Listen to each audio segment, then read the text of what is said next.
রাতের বেলা যখন ঘুমাইবা দরজাটা বিসমিল্লাহ বলে লাগাইবা। রাতে যখন ঘুমাবা দরজা বিসমিল্লাহ বলে তুমি লাগিয়ে দিবা, বন্ধ করে দিবা। আপনার সন্তান, আপনার স্বামী বাহিরে, দরজা আপনি বন্ধ করে শুয়ে আছেন। যখন আপনার স্বামী সন্তান আসবে, দরজায় যখন নক করবে, আপনি বিসমিল্লাহ বলে দরজাটা খুলে দেন। আবার যখন দরজা লাগিয়ে দিবেন, বিসমিল্লাহ বলে আপনি দরজাটা লাগিয়ে দেন। নবীজি বলেন, ওয়াউকি সিকাআকা, তুমি তোমার পান পাত্রের উপর একটা ঢাকনা দাও। ওয়াজকুর ইসমাল্লাহ, বিসমিল্লাহ বলে পান পাত্রের উপর ঢাকনা দিয়ে দাও। রাতের বেলা গ্লাস রাখেন না পাশে, এই গ্লাসের উপর বিসমিল্লাহ বলে ঢাকনা দিবেন, জগের উপর ঢাকনা দিবেন।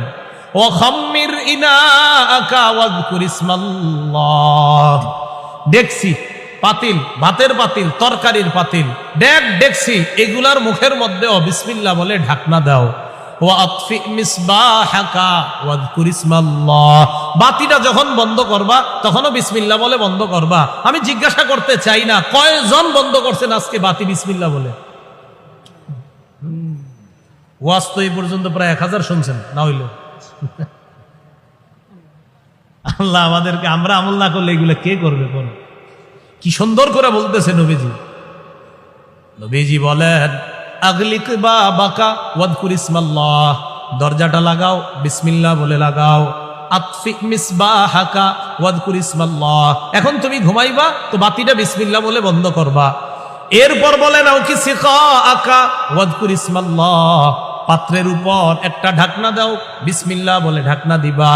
ওয়া খাম্মির ইনাআকা ওয়াজকুর ইসমাল্লাহ, বাসন তোষণ গুলাও ঢাকনা দাও বিসমিল্লাহ বলে। এখন কথার কথা, এই গ্লাস ঢাকার মতো দেখেন আপনার কাছে ঢাকনা নাই, এই এরকম গ্লাস ঢাকার ঢাকনা নাই। নবীজি বলেন, ওয়ালাউ তারুদু আলাইহি শাইআ, তোমার যদি ঢাকনা না থাকে সমস্যা নাই। দেখেন ঢাকনা নাই, সমস্যা নাই। কথার কথা, একটা কাঠি আছে আপনার, এই কাঠি দিয়ে কি পুরাটা ঢাকছে? আরে ঢাকছেনি পুরাটা?